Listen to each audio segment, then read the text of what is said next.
So, thanks for joining me for part two with regards to customer support. And if you haven't already, go watch part one. That title is Interruption. And the title for this video is Communication. I just want to touch on what I spoke about in the previous video with regards to communication and how important it is. So, anything can happen in a work environment. You can either, sometimes you are offline, your systems, sometimes um, you really need to focus on a customer interaction and the queues are so long and people are getting a bit uneasy. They are they want to basically be assisted immediately. Okay, so in that situation, it is your job to be professional about the situation. So it is important that you communicate well in that situation. You can already foresee if you have been working in a certain space for a long time, you know the footfall is high, you know the customers is going to be flooding the branch or the space, then you should already be prepared to have a discussion with the customers. If these people seated in a certain area, go and take the initiative and chat to them and explain to them why there are delays. So tell them, for example, your systems are down. If you know the time, the turnaround time, when the systems will be back up and running, you let them know and ask them to come back and let them know when they come back what to expect. Is it a queuing system? Can they make an appointment? Is it a walk-in system? Already foresee what problems can come about with regards to customer support, because it can easily result in a complaint if you don't communicate well. So go and have a chat with them, let them know the situation, let them know that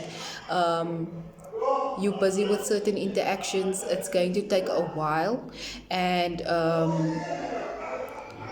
if they are not able to wait, they will need to come back to the branch or space or whatever the case may be. And if they do come back, what can they expect? Are they able to make an appointment with you? Are you able to take their details and do something remotely? Are they able to go to a different branch? Are they able to call you later? Are they able to WhatsApp you with their query?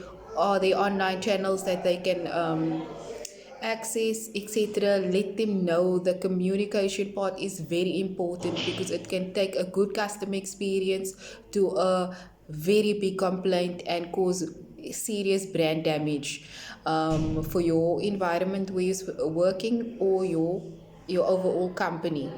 So then, also from a customer's perspective, so yes, I have worked in a lot of positions in terms of, like I mentioned, retail, corporate, retail banking, etc. So I am also a customer myself. So from a customer's perspective, I would like to discuss that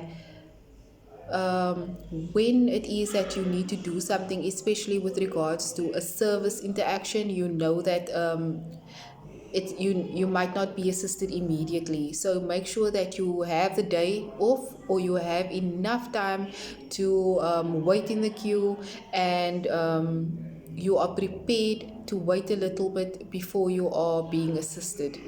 Also know that if it is a busy environment, that consultant or that retail person is really under pressure at the moment, trying to keep their cool, trying to assist as much people as possible.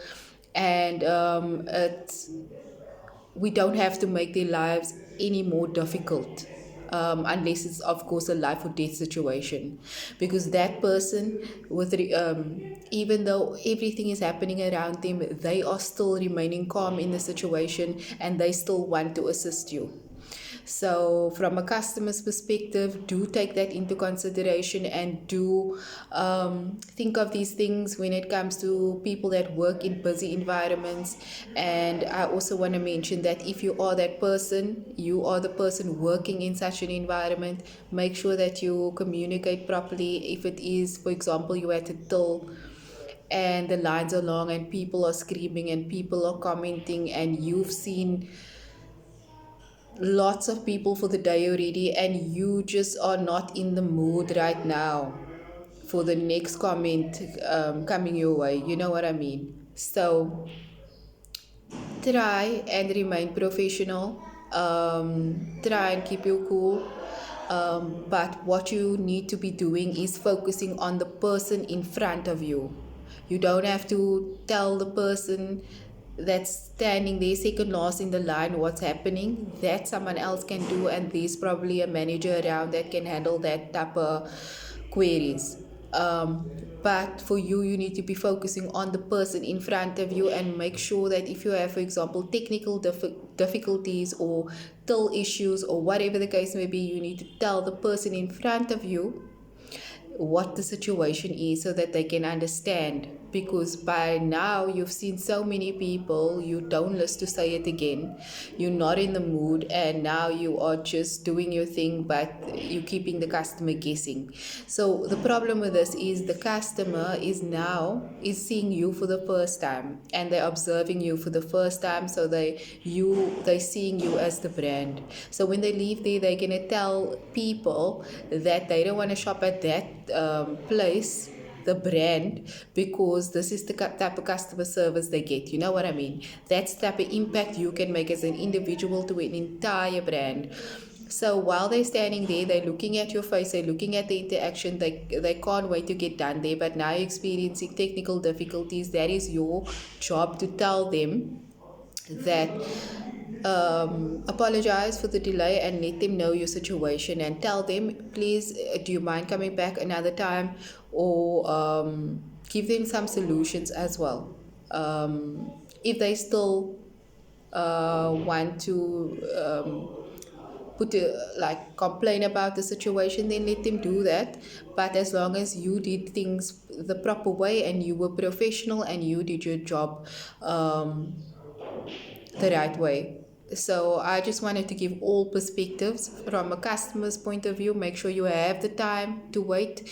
Make sure that you understand the dynamics of the situation. It is a busy branch, or it is a busy environment. You're not going to be assisted immediately. Be realistic about the situation, and also be considerate about the people that have seen so many people before, and they still are assisting you with a smile. So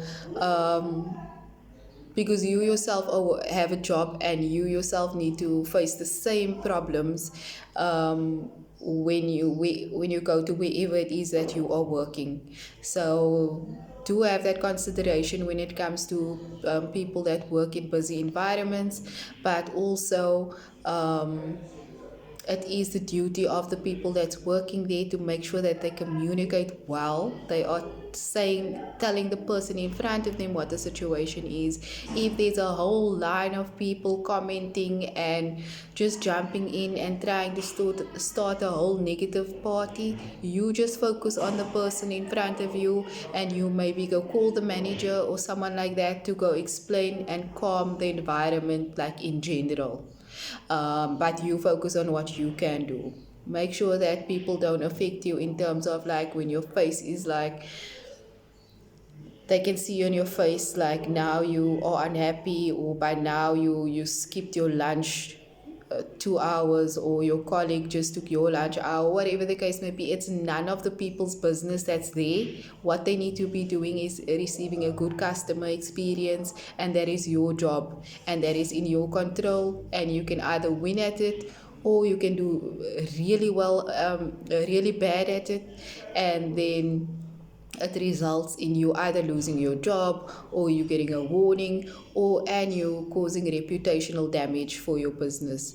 So that's my take on communication. If you have anything further to add, or anything that we can discuss further on this communication topic, I'm sure I will mention more things as we go on in the series regarding customer support and on communication, because it is the basis of everything basically. And if you have something to say, let me know, and then we can discuss it in the upcoming videos. Thank you.